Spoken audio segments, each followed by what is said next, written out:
Welcome friends to another r/AmITheJerk video. Call me a jerk if you want for asking, but could you hit the like and subscribe buttons down below? Also, I've set up a channel membership, just in case you want to show your support and help keep Storytime going for as long as possible. So if you love my videos or want to have your comments shown like this one by Phantasm, click the join button below this video. That said, our first story of the day is by Puzzle-Headed Dust 353. Am I the jerk for telling the man who raised me that he's not my dad anymore? I'm a product of an affair. We found out when I was 14. It led to my parents divorcing. I lost everything when they got divorced. John, the man who raised me, became distant. My mother was a huge mess, and I was reeling from realizing that my whole life was built on lies. John didn't want to talk to me anymore, and he didn't fight for custody. He made me move with mom.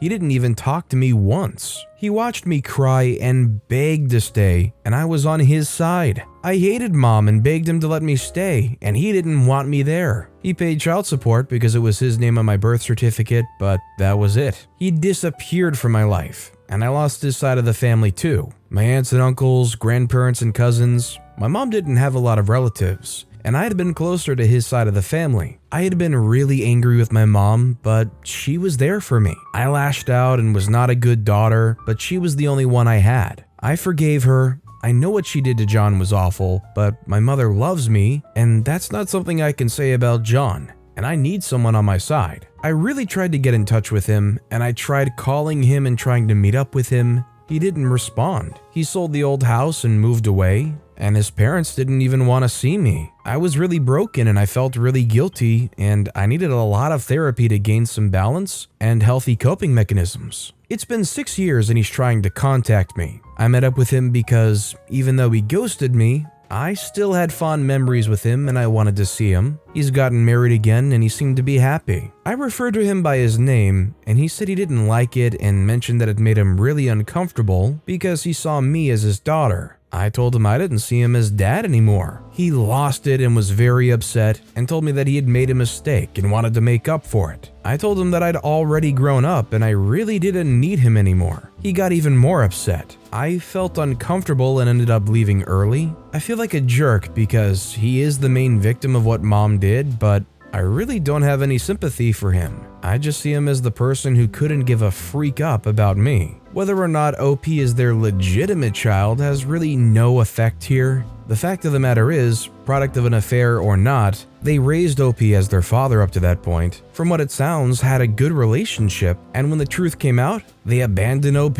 Even when OP was fighting to stay with them and contact them and have a relationship, that man abandoned them. So I don't think OP's the jerk at all in this story. I am kind of curious though. In a situation where the kid is 14 and the parents have been together raising the kid together all that time, and then it's revealed that one of them had an affair and the child was from that affair, do you think it's fair for that cheated on parent to cut ties with both their partner and the kid? I'd like to hear your thoughts about it in the comments down below. Our next story is by Bit6775. Am I the jerk for refusing to give my stepdaughter her Christmas present from her grandparents if my son doesn't receive one as well? I, 31-year-old female, have been married to Dan, 39-year-old male, for 7 years, and had Nick together, 4-year-old male. Dan has a daughter, Mel, 11-year-old female, whose mother passed away during childbirth. We met when Mel was 1. Mel's grandparents, Tim and Kim, maternal, used to not be a part of our lives. They never supported my relationship with Dan. They told Mel I was trying to replace her, I didn't love her, and other comments. Dan decided to go no contact as he didn't like how they treated us in front of Mel and how Mel began replicating that behavior. Last Christmas, we all reconciled due to world events occurring. During this time, Tim and Kim only brought presents for Mel and Dan. Me and my parents were also present, and we both bought presents for them, but it wasn't reciprocated. Nick noted that his sister and dad got a present, but he didn't. I didn't like the behavior, and knew as he got older it'll become more apparent, and I don't want him experiencing that. Me and Dan sat down with them to explain how we felt, but they just acted surprised. I suggested we lay down boundaries and how we'd like to approach any gift-giving holidays to be better prepared in the future. We agreed that for birthdays and Christmases, we'd give gifts to everyone, and it was the thought that counted. Throughout this year, Tim and Kim only bought gifts for Dan and Mel's birthday. My birthday was in March and Nick was born in April, but we didn't receive anything. Not even a card. Sent a text asking if everything was alright, but they said they were busy and wished us a happy birthday. For Kim's birthday, my parents let them stay in their second home so they could go on vacation. They took my parents up on that offer. Yet, when my parents' birthdays came up, they didn't receive a gift or text. At this stage, we were all pretty frustrated, and my parents felt like they were taken advantage of, as Tim and Kim were only nice to them until after their holiday. Last week, Tim and Kim came to drop off presents for the kids as they'd been exposed and wanted the presents with us in case they couldn't come over. They dropped off 2 boxes, both labeled Mel. I texted assuming that they'd accidentally written Mel's name twice and asked which was which. But they told me they were both for Mel. I asked where Nick's present was, but they said they weren't giving him one. No explanation. I was fuming, so I told Dan the situation before responding. We told them that we would not be giving Mel the presents from them unless Nick got one, as it wasn't fair, and we'd already agreed to gift everyone gifts. They claimed that wasn't fair and we were showing favoritism, and how could we withhold a gift from an innocent child? I then said that I'd rewrap it and claim it was from Santa. They posted on Facebook about how I was favoriting my child and punishing their grandchild for no reason. This was met with criticism directed towards me. So as always with these stories, the goal is to judge whether or not OP's the jerk.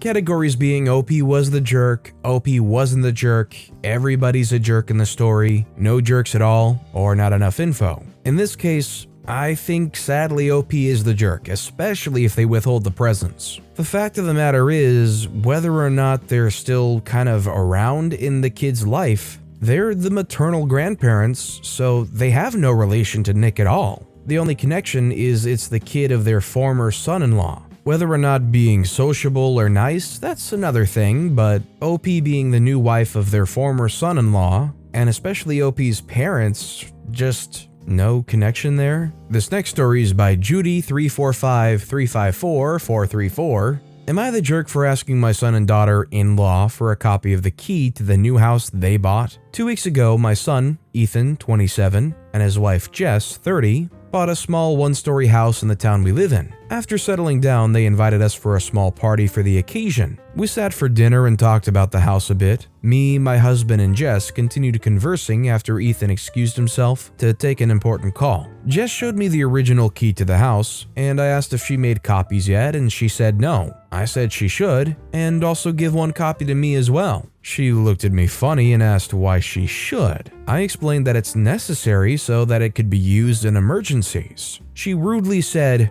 "I don't know what kind of an emergency would require you having key to our house. Sure won't be a fire incident." She obviously didn't seem to have any idea that a fire incident wasn't what I meant, and I got offended by her sarcasm. I pointed out that it's not just her decision because this is my son's house as well. She smiled at me trying to be polite and stated that the only ones who contributed towards the house get a copy, and that I really don't need one anyway. Also assured me that my son will have the same answer for me, basically saying, "Don't bother bringing this up with Ethan, he'll tell you the same thing." But I did, and she spoke on his behalf, the entire argument repeating what she said over and over. Things escalated to her calling me pushy, and me telling her she was being unnecessarily rude and disrespectful. My husband and I left in a rush, and I felt horrible. My husband went on and on about how paranoid and controlling I was to basically be demanding a copy of the key to the new house. But again, I stated that I was just trying to be helpful and taking extra precautions,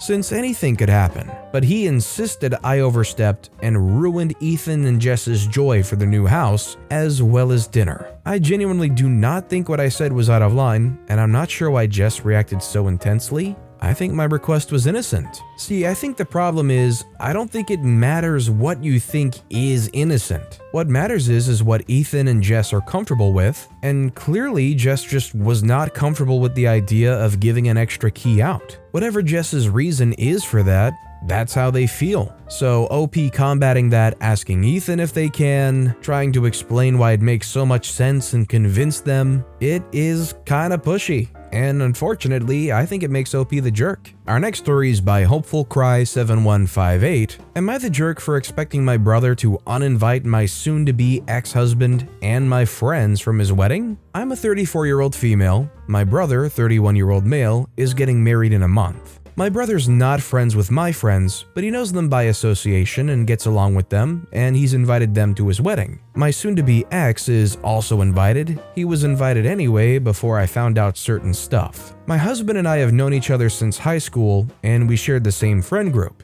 His friends are my friends and vice versa. Recently, I found out my husband's been cheating on me for 4 months with another woman, and all of our friends have been covering for him. They all knew and enabled him. I immediately filed for divorce. I came clean to my family about it a few days after I found out. They were all shocked and angry. My dad was more focused on my husband cheating, but my mom was more focused on our friends covering for him. My brother was also upset because he was close to my husband. My husband has left home and he's living with his sister for now. Yesterday, the topic of my brother's wedding came up, and he was talking about the seating arrangements with me and my parents. He asked me if I would be comfortable to be seated next to my husband and our friends. I looked at him in disbelief and told him he shouldn't even be asking that question. I'm also upset that he's inviting them after all, especially my friends, since they're not his friends at all, and he just knows them by association. He said it would be mean if he uninvited all of them just 1 month before the wedding, and says that he understands why I'd feel uncomfortable, but he doesn't want to be mean. I reminded him how my husband cheated on me, and I got lied on by all my friends who were enabling him. He says he's aware, but I shouldn't insist on him uninviting them because it's his wedding and he makes the rules. I dropped it and didn't continue the conversation, but am I the jerk for expecting my cheating husband and the friends who covered from him to get uninvited from my brother's wedding? I want to highlight that the whole cheating issue is fresh. It's barely been a month since I found out. I don't think OP's the jerk at all. It's their going-to-be ex and all their former friends that have no relation to OP's brother. Then just being there already alone makes it a stress-filled drama ball of pain, let alone asking if OP's okay sitting next to all of them. I feel like there's some serious brain cells lacking, and OP's not the jerk. Frankly, I would say if they're not uninvited, then you wouldn't go. It's not worth it. Who's the brother gonna pick? Their own sister, or a bunch of people they don't even really know? And our final story of the day is by Hugs for Hire. Am I the jerk for replacing the stones in my grandma's ring? My grandma passed away 10 years ago, and when her estate was settled, I ended up with her wedding ring. She didn't leave it to me specifically, but that's the way things turned out. It fits me, but I was already married at the time of her passing. When I got the ring, that was the first time I'd ever seen it. I was close with Grandma, but never knew her to wear any jewelry. She must have worn it a lot at some point though, because the center stone and one of the side stones had fallen out. It made me sad to see it that way, and my first thought was, at the time, to save and buy new stones for it so it could look new again. My husband said I shouldn't because since I already have a wedding ring, this one isn't really mine to keep or wear. One of our future kids might want to use it as a wedding ring and pick out their own stones. The ring sat in my drawer for 10 years, and just recently I decided to go for it anyway. We do have kids now, but there's no telling if they'll ever get married or if they'll even want to use this ring when they do. They never even met my grandma, so why would they? It'd be more appealing to them with the stones in it anyway, so I had it restored. The stones are fairly small compared to modern rings, so the price wasn't a deal breaker for our family. It was on par with any other gift I might have picked up for myself at Christmas. My husband's annoyed and says I'm selfish for choosing to enjoy the ring myself instead of saving it for others. But it's a ring, not a pie. It'll still be around in 20 years if one of the kids want it when they get engaged. I can't believe I have to ask, but is there any way he's right and I'm the jerk here? Listen, I'm sorry, but you inherited it. You could go flush it down the toilet, and if that's what you wanted to do, then it was the right thing to do. It's your property. Why does your husband get to gatekeep what you can and can't do with grandma's passed down wedding ring? That just makes no sense to me, and I think OP's definitely not the jerk. If anything, I'm wondering if it's like a insecurity thing somehow. Like the husband bringing up that you already have a wedding ring. Could there maybe be some kind of insecurity there? I don't know. But bottom line, OP's definitely not the jerk. But with that being said, that's all the time we have for today. So of all these stories I've read today, which is your favorite and why? Let me know in the comments down below. And if you haven't yet, if you could like and subscribe, that would mean a lot to me. Whatever you do, whether it's liking, subscribing, turning notifications on, all of it helps grow this channel, and I appreciate the heck out of it. So until next time, I'll see you all tomorrow with some more stories.